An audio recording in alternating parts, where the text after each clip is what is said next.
Magandang araw sa lahat. Panibagong vlog na naman po. Ito po yung EDSA po ng Guadalupe. Guadalupe Bridge po. Nandito po ako sa southbound. Ito po yung southbound po. Papuntang Pasay po to guys. Itong tinatahak kong kalsada. Ngayon naman pupunta po tayo doon sa northbound. Kaya mag-U-turn po tayo dito sa napakalaking tulay po ng Guadalupe Bridge.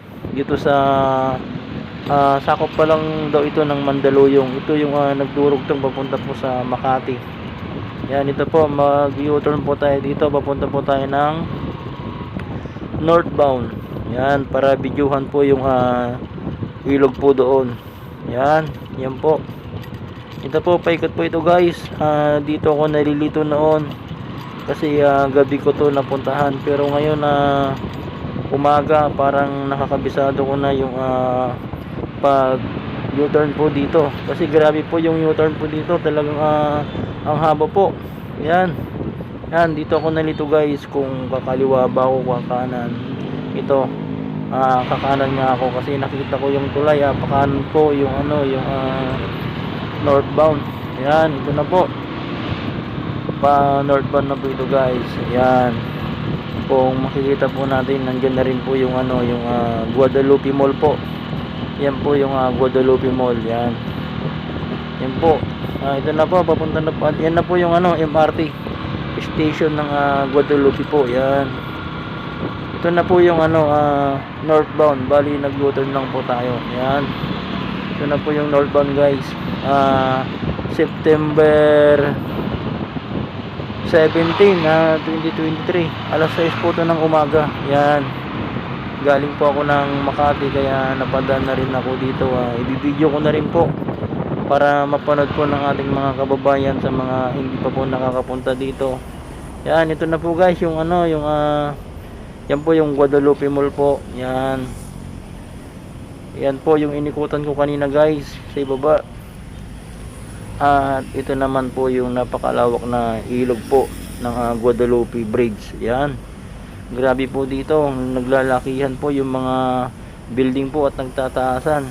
Yan, yan po, ito po yung EDSA Bridge po ng Guadalupe. Yan, Epifanio, kalimutan ko na.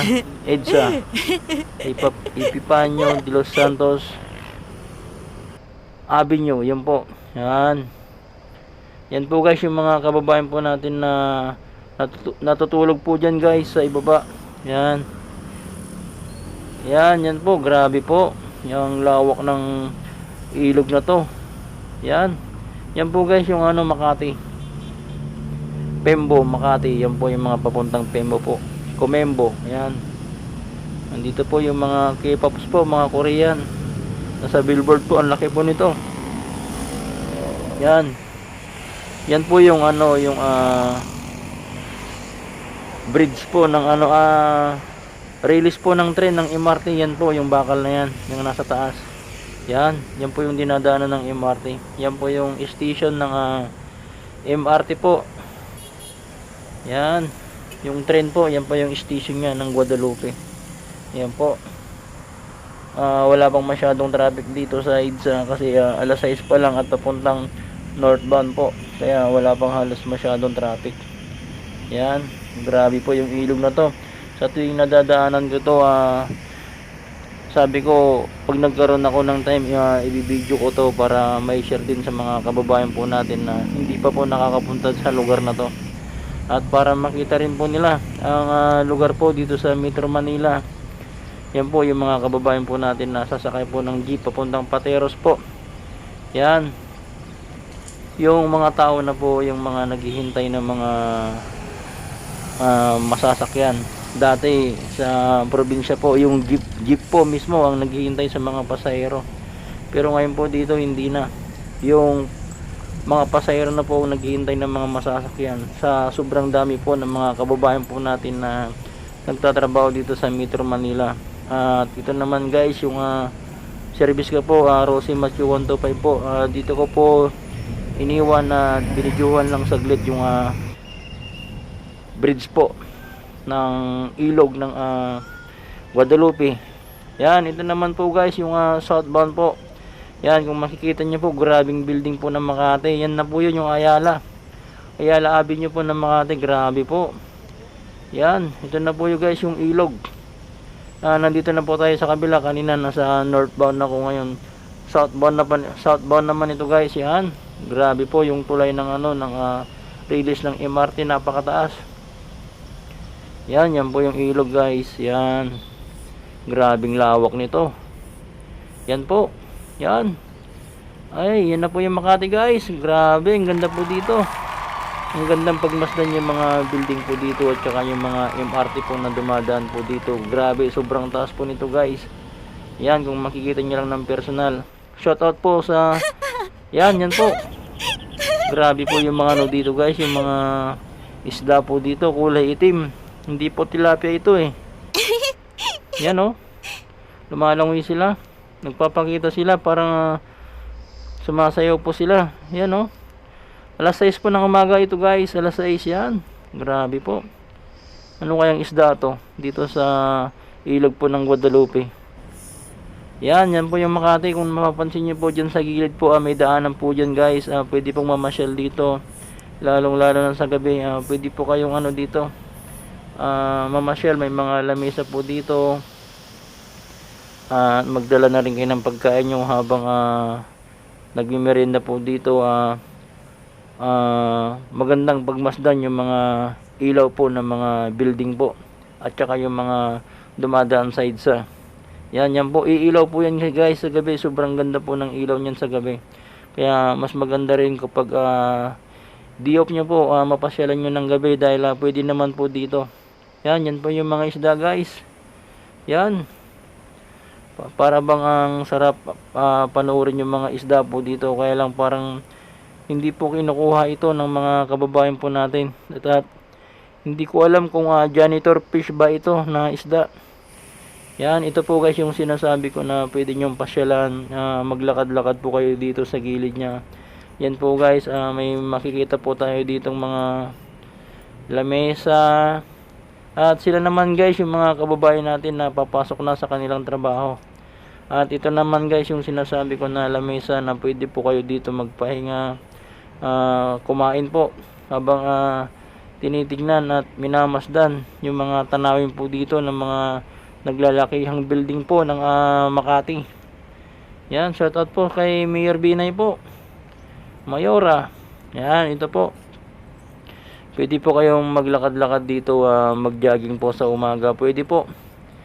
Yan, kung napansin nyo kanina, yung kababayan po natin na palakad-lakad po dito. Yan, pwede pong tumambay dito guys. Yan, para mapagmasdan po, mapanood po yung mga view po ng Guadalupe Bridge. Yan, lalapitan ko pa po yung ito pa po, lamesa pa na pwedeng pagpahingaan. Yan po.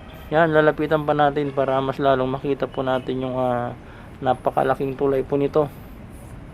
Yan, grabe po itong tulay na to. Dito ako namamangha sa tulay na to sa tuwing dumadaan ako dito. Sana ako balang araw pag nagkaroon ako ng time, sana ma-video ko to para ma-share ko sa mga aking mga kababayan, lalong lalo na yung mga OFW po na laging dumadaan noon dito.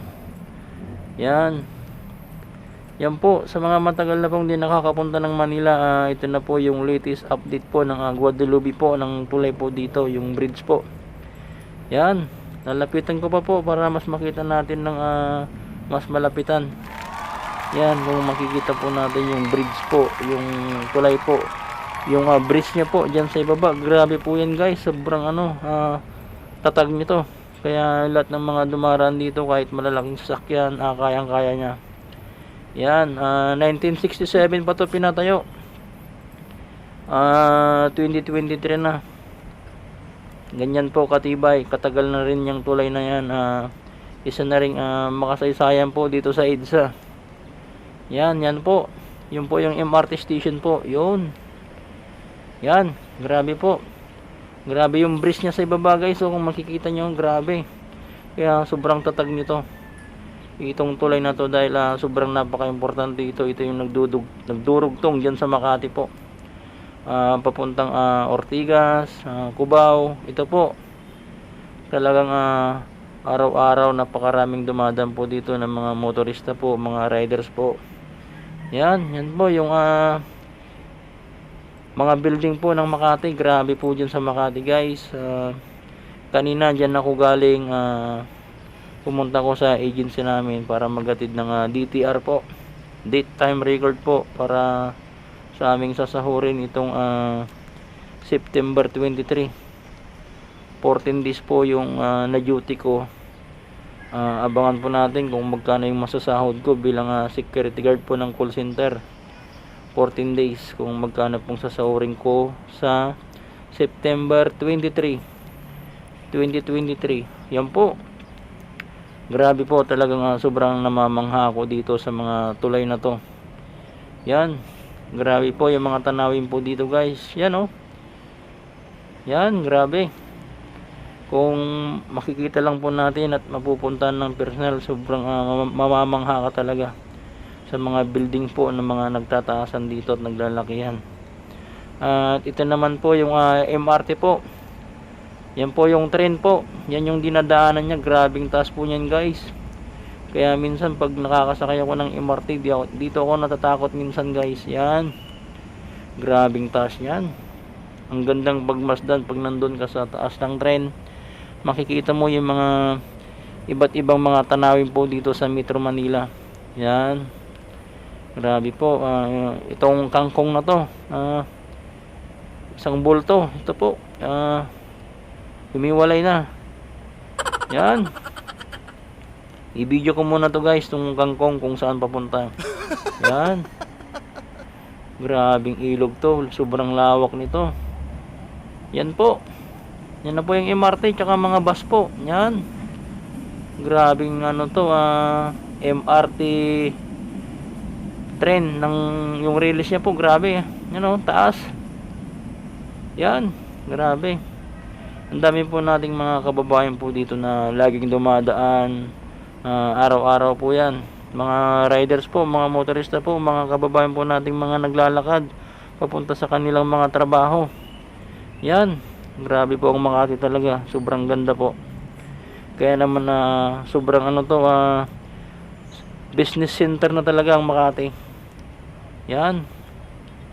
Grabe, at nagagaya na rin ng mga iba't ibang lugar, kagaya po ng Araneta.